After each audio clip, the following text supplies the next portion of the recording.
Dans les coulisses silencieuses du pouvoir camerounais, une rumeur enfle. Un logiciel espion, acheté en secret, aurait servi à surveiller certains membres du gouvernement.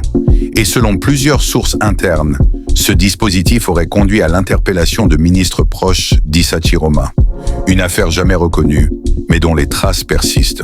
Tout aurait commencé en 2023, lorsque des signaux faibles apparaissent, notes internes parlant d'un outil de collecte avancé, budget déplacé discrètement, voyage inopiné d'émissaires au Moyen-Orient.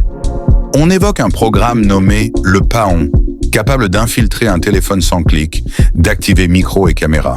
Au début, le spyware aurait servi à surveiller des activistes et des opposants. Mais rapidement, un détail trouble les analystes. L'outil révèle des échanges inhabituels entre plusieurs membres du gouvernement, des conversations chiffrées, des rencontres à huis clos.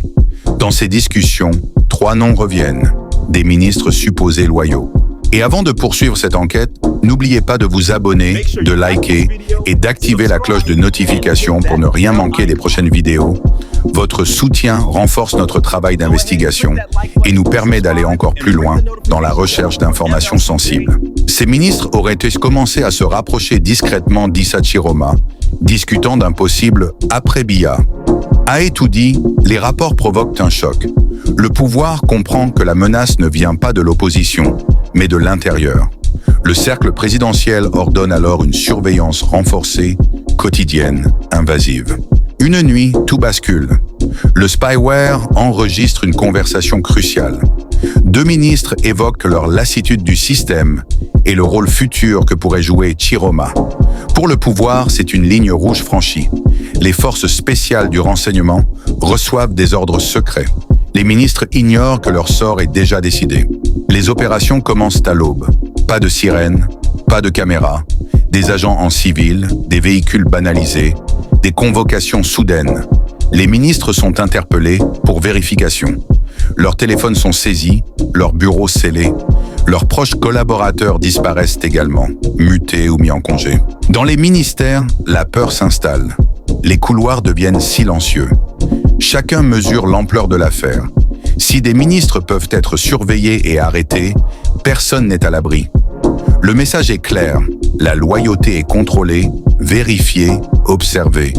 Les conversations se font brèves, codées, prudentes. Au centre de la tempête, Issa Chiroma.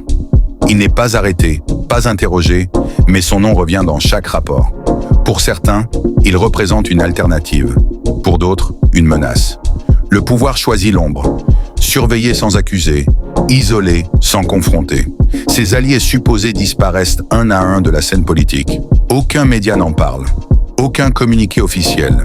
Les journaux évoquent simplement des réaffectations.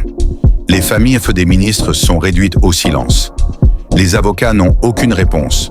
Les dossiers sont gelés, sans procédure claire. Dans les coulisses, l'affaire devient un secret d'État, enfoui sous des couches de désinformation. Pourtant, des fragments d'informations circulent. Messages anonymes, fuites internes, témoignages discrets. On parle d'un spyware importé du Golfe, utilisé pour capturer conversations, photos, déplacements.